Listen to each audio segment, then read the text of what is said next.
सोलापूरचा ग्रामदैवत सिद्धरामेश्वर यात्रेनिमित्त ग्रामदैवत सिद्धेश्वर महाराज यात्रेतील प्रमुख मानकरी सिद्धेश महेश उर्फ मुन्ना थोबडे यांच्या उत्तर कसबा येथील निवासस्थानी थोबडेवाड्यामध्ये सिद्धेश थोबडे आणि सौ सुप्रिया सिद्धेश थोबडे यांनी ग्रामदैवत सिद्धरामेश्वरांच्या प्रतिमेचे विधिवत पूजन करून दिवे प्रज्वलित केले। आजपासून 5 दिवस हे दिवे प्रज्वलित करण्यात येतात। ही परंपरा गेल्या अनेक वर्षापासून सुरू असल्याची माहिती सिद्धेश थोबडे यांनी दिली। नमस्कार, मी सिद्धेश महेश थोबडे।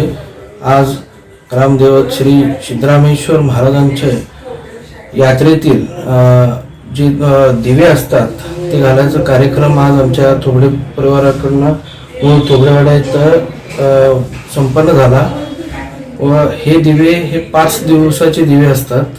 हे जत्रेतील पहिला दिवस म्हणजे 12 तारखेला संध्याकाळी हे दिवे आमचे उठले जातात। यावेळी थोबडे परिवारातील सदस्य उपस्थित होते। लोकदर्शन मराठी चॅनलला सबस्क्राइब करा, बेल बटनला क्लिक करा व लाईक करायला विसरू नका।